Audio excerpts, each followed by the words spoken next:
So Dylan, he is a professor and head of pathology and lab medicine, and he works in both medical microbiology and infectious diseases at the University of Calgary.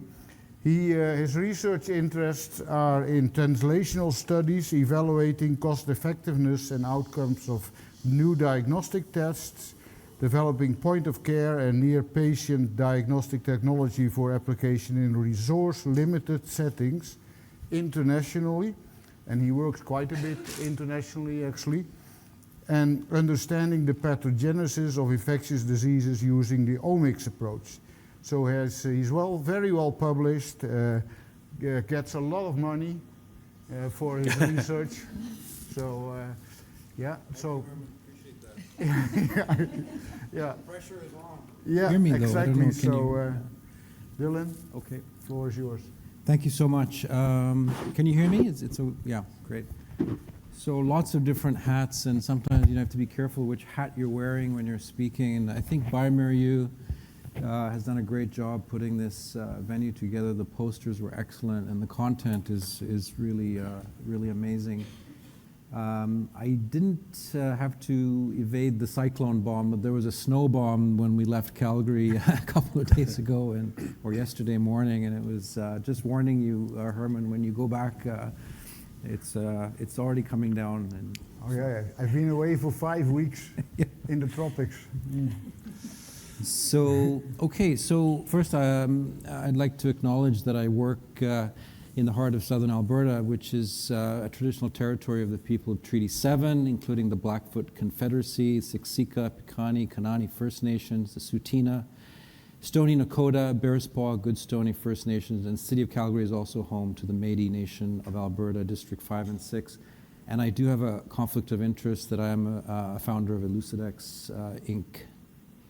So what I'd like to do is just talk about some of the barriers to implementation of point-of-care testing in the public health setting, talk about a cluster randomized trial we did in Calgary, and talk also about point-of-care and how it's a nice segue actually from the previous talks in resource-limited settings, and how we can perhaps, I've heard the word democratize, decolonize, very loaded words, but just make these technologies accessible globally. So starting with a story on C. difficile, Clostridium difficile. And so obviously C. diff, as many of you know, it's a complex infection. It's a commensal, and so it's sometimes tricky to tell what's infectious and what's colonization. And there have been significant improvements in point-of-care testing for C. diff, and we wanted to try to understand and develop some of the evidence that's needed to kind of evaluate the point-of-care testing of C. diff and do some outcomes-based implementation research, which I think is largely lacking in the literature. There's a lot of literature on the performance of these technologies, but how do they actually perform in the clinical setting? So what we did was a 2-period cluster randomized trial, a pragmatic study at Foothills Hospital, which is our largest hospital in Calgary, and randomized wards to either near-patient testing or standard of care, which is testing off-site. In Calgary, we have a centralized laboratory, which is off-site. And we wanted to look not at we did want to look at the performance of the test, but also to understand what was the impact on isolation, infection control, outcome, and also secondary outcomes like antibiotics, hospitalization, economic impacts, and so on. So this is I don't know if you can see this, but basically this was sort of the laboratory testing algorithm. And on the left side is the near-patient testing algorithm, and a simple immunochromatographic test that you're all familiar with to detect C. difficile, either the GDH or toxin, which basically tells you whether you're infected or not. And on the right side is the standard of care, where we send the specimen away from the hospital to the centralized lab. There are 5 hospitals in Calgary, but this particular hospital, send it to a centralized lab where it undergoes testing in a high throughput fashion, in batch testing for GDH, and then confirmation with a nucleic acid test. So those are the 2 arms, the laboratory arms of this study. And then we wanted to see, as I mentioned, what would be the impact of this. So a little bit more detail on the actual study protocol. So as I mentioned, we have 39 inpatient wards. They're cluster randomized and then switched halfway through. So there's a washout period, and we switched the wards. These wards, just in case there was some bias, maybe more acute patients in one ward versus the other, and then looked at the C. difficile infection rates in those and compared them to, and looked at the patient records to understand more about their outcomes. A busy table, not terribly important to look at, to be honest, but just to show you that this was the kind of patient population we're looking at in terms of age and gender and such. So an older population, as you would imagine, right, with C. difficile infection, which causes diarrhea. So the biggest impact, as you can imagine, is that when you move the point of care test, that rapid antigen test, closer to the hospital, in this case we implemented it at a rapid response lab adjacent to these wards, the turnaround time goes down. So the NPT is the dotted line, and it goes down at a certain time of day because, as you can imagine, when you batch run things in the central lab, you know, the ship sails once a day in the morning, and if you make the ship in a timely manner, your turnaround time is pretty good.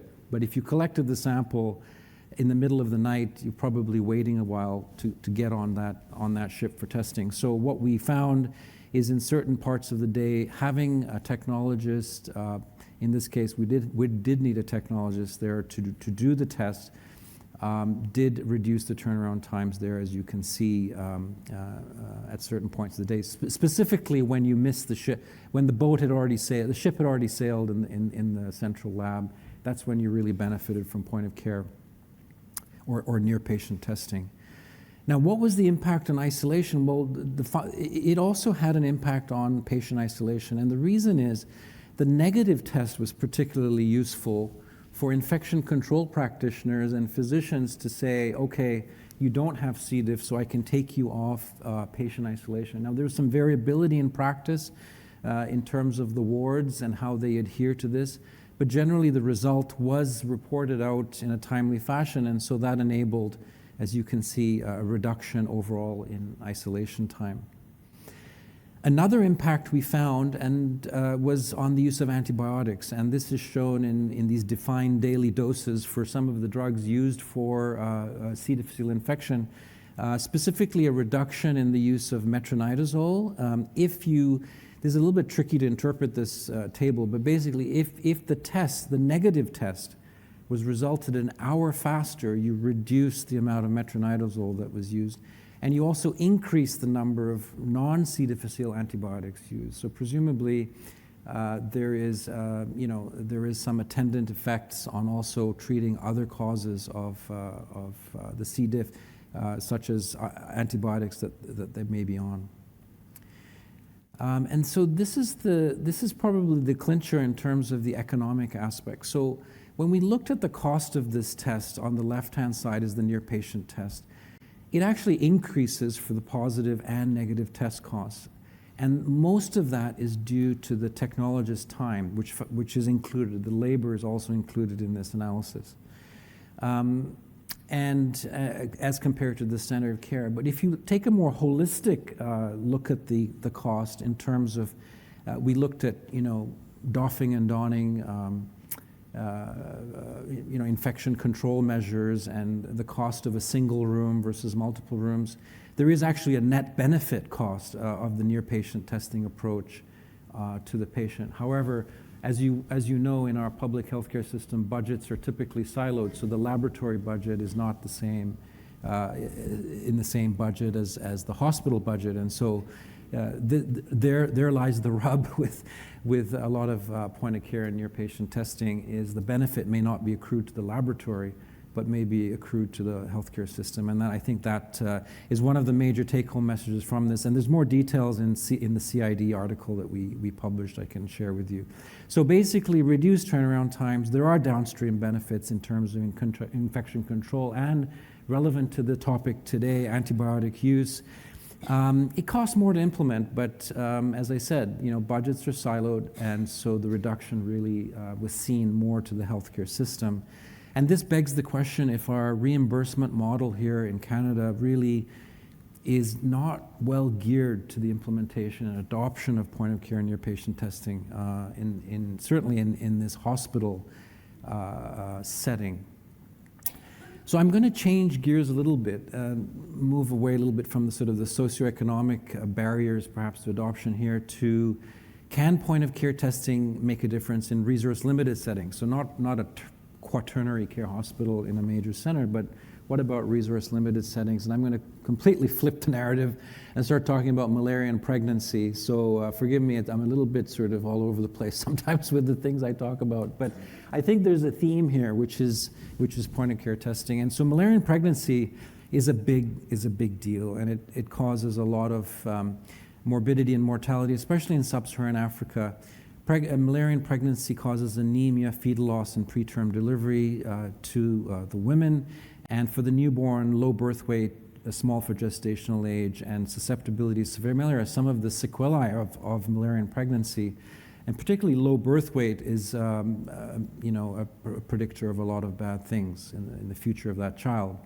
So what we wanted to do is evaluate a screen and treat strategy for malaria and pregnancy using a state-of-the-art technology called LAMP. It's an isothermal DNA-based test, quite suitable for point-of-care or near-patient testing, and ask the question, does it really improve outcomes again? The focus here is outcomes for mother and child in this case, and also address this issue of so-called asymptomatic malaria. I think a better term is subclinical malaria.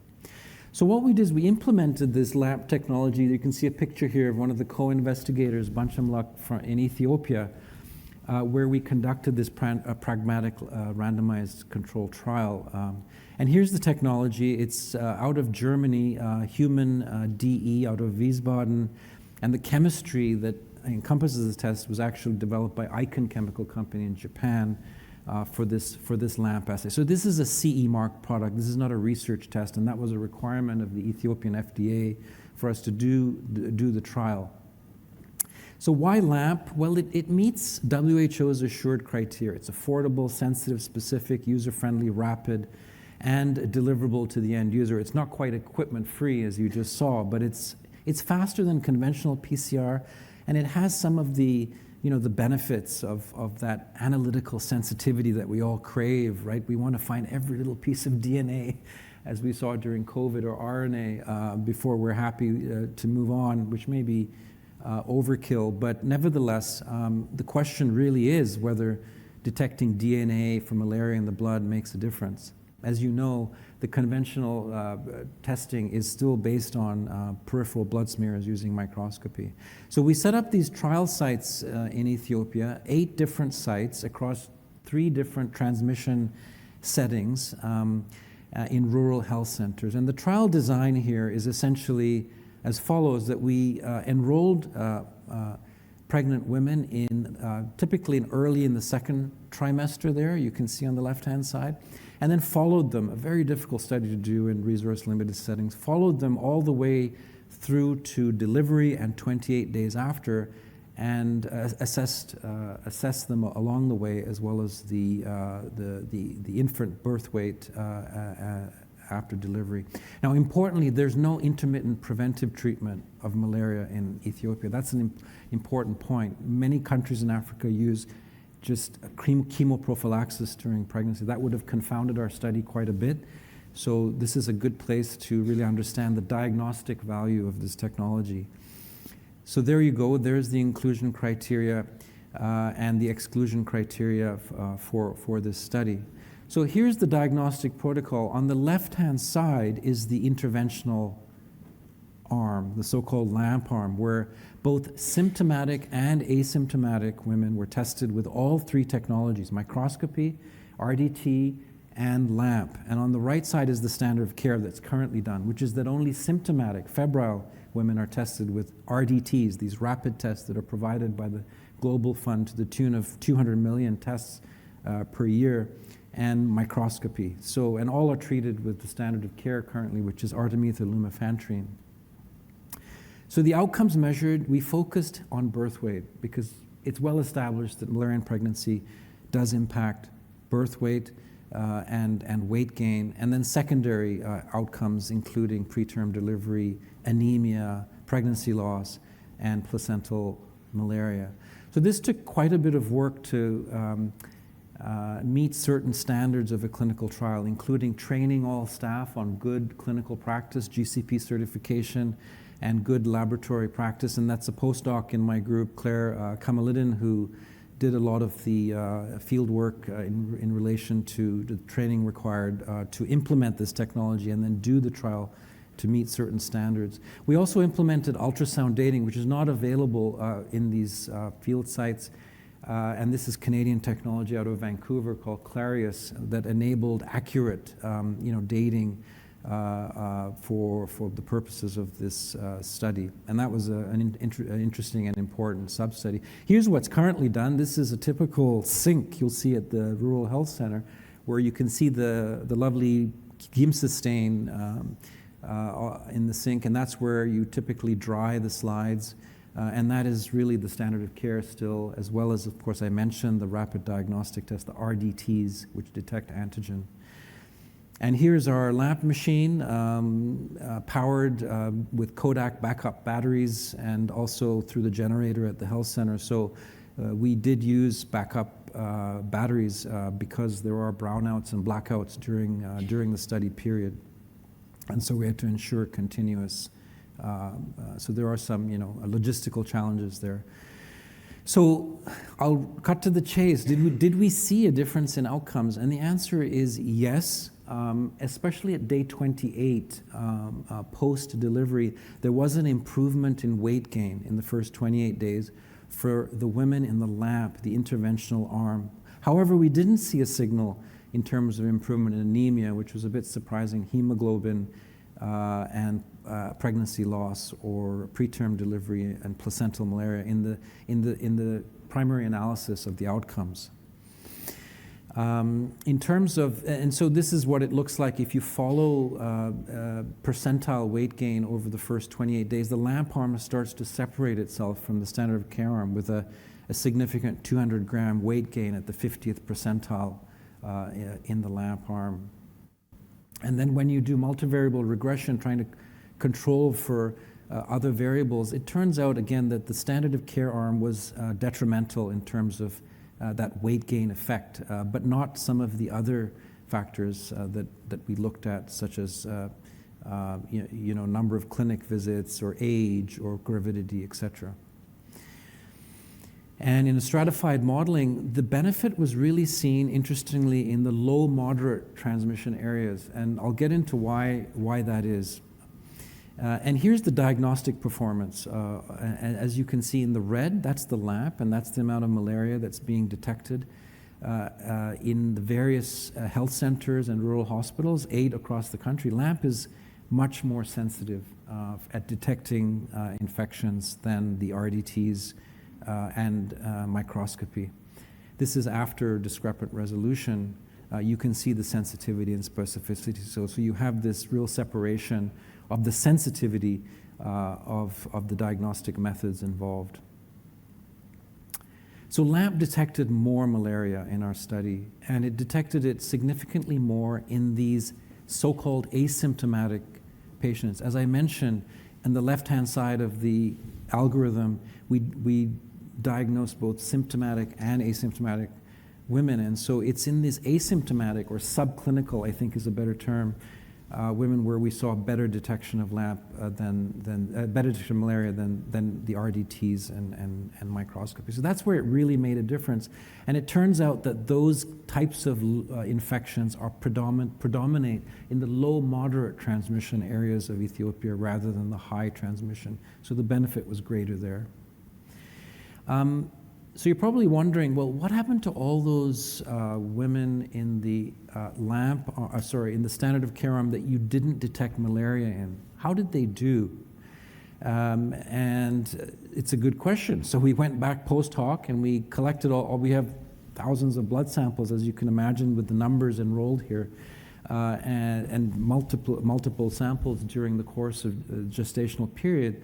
So we went back to those and asked the question, what did we miss? And we did miss those. There you can see undiagnosed malaria arm, and those were the ones that weren't detected in the standard of care arm. And there was more placental malaria, significantly more in that group than the LAMP positive, i.e. the ones that were detected. So here you have not quite a point of care test, but certainly a near patient test that still needs a laboratorian to run the test, but feasible and implemented in a resource limited setting, and showing superior sensitivity at detecting these low-level infections with a consequent improvement in outcomes for the infant here, which I think is critical. And in multivariable regression, it turns out that this this benefit seems to be in these low moderate transmission areas, and so it really provokes some thought in terms of are we using the right diagnostic tests in these resource limited settings. So the cost of tests is an issue, obviously, right, in resource limited settings where public health dollars and other priorities exist. So how do we reduce the cost? And in my research group, we interact a lot with the Strulich School of Engineering, as well as the computational bioinformatics groups. And we are asking the question, can we build low-cost POCTs? Is it possible, or is the sophistication of this kind of testing just out of reach? And so we have been working with this group, and the short answer is yes, you can build, in this case, a LAMP instrument without too much difficulty. Moreover, you can also start to develop protocols with this kind of technology to detect antimicrobial resistance genes in this case.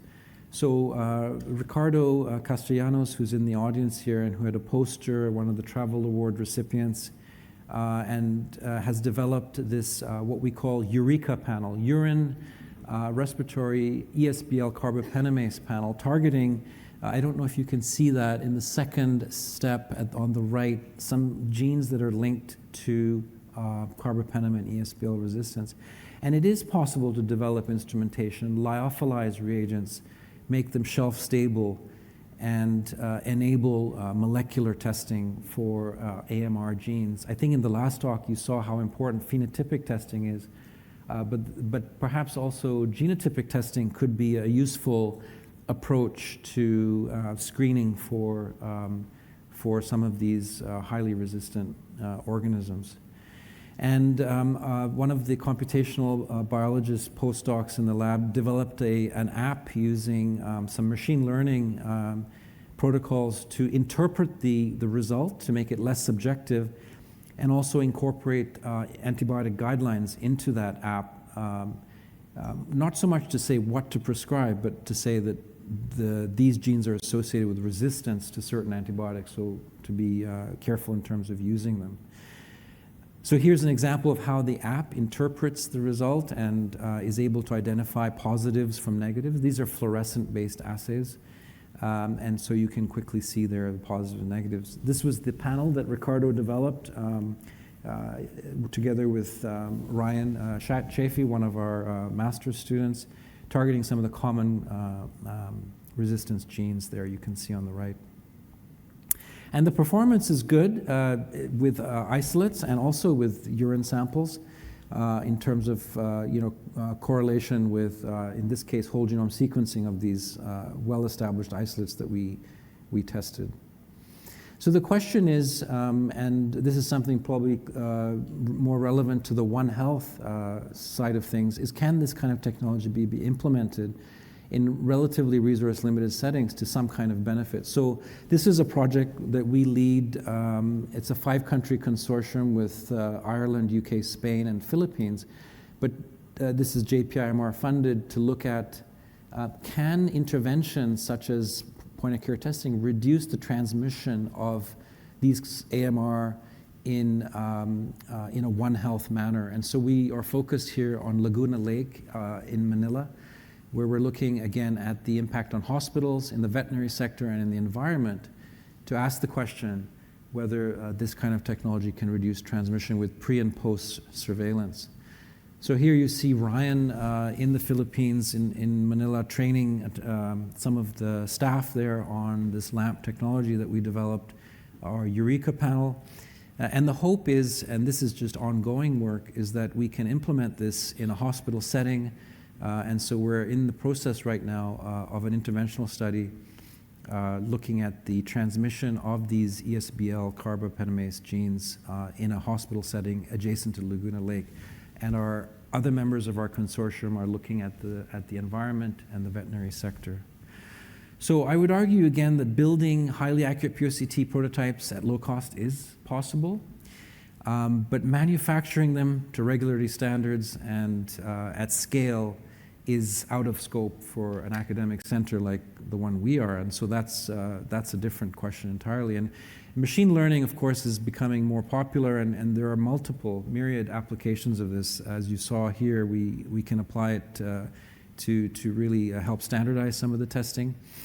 And the pathway to commercialization is something that we've been trying to understand better in low middle income countries. It's not well established.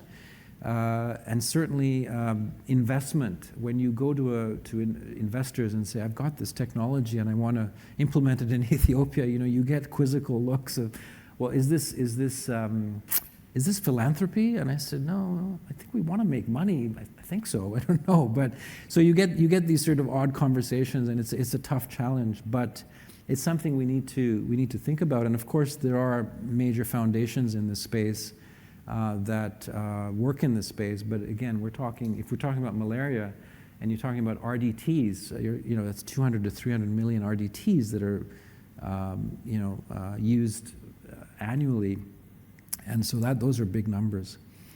But of course, the potential is enormous, because as Herman and others have said, pandemics really originate in other parts of the world, and it's not just here in Canada, and so maybe mitigating that at the source is probably the priorities that we should be looking at, and certainly I think industry partners also could support some of that. So I wanted to acknowledge the C. diff work, the work of Cody Doolan, a former master's student in the lab, the Lampreg work mostly done by Claire Kamalidin, a former postdoc in the lab, and the Arfulake work that Ricardo, who's here, you can talk to, Ricardo Castellanos, postdoctoral fellow in the lab, who's been instrumental in doing that, and the funding agencies that are involved in these particular stories that I was able to tell. So thanks very much for your attention.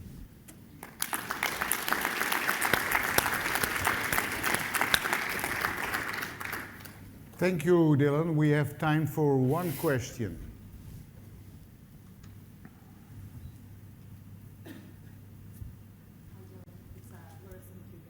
Sorry, can you or speak louder or the microphone be put on? Hi, Larissa. I can speak louder. I'm really curious, this is great work, right? And I really love the idea of point-of-care testing or near patient testing, and I agree that in Canada or even in our provinces, the way we deliver it, there's quite a complex regulatory system that prevents us from implementing them easily, and especially when we're trying to create access to testing and diagnostics.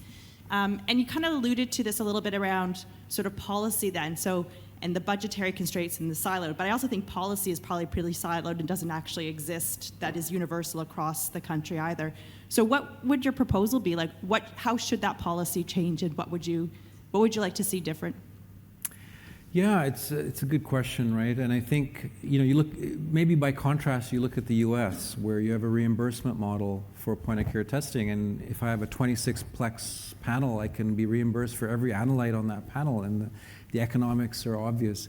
So in a public health system, it's a bit of a challenge. I think that, maybe some bridging budgets would help, where the hospital budget and our laboratory budget maybe came together for implementation of this. That might be a catalyst for change. The second issue is who's managing these tests. it's, I worry a little bit about putting some of these instruments, right, in certain units and how they're going to do. There is preventive maintenance, as you know, and there's all kinds of quality assurance that's required. So what's the overlay? Is it the laboratory's role to ensure that, or is it somebody else's? We have a point-of-care program in Alberta, and it's more aspirational than sort of reality, right? And so funding, I think there has to be funding for these point-of-care programs. We do okay with blood gases and other things, and I don't know if COVID taught us anything, but the other issue I think I worry a little bit is about it moving into the private sphere, because I think there can be a conflict of interest in terms of treatment and diagnostics, and so that worries me a little bit as well. I don't have any clear answers, but those are my thoughts. Yeah, no, thanks for sharing. Okay, thank you, Dylan.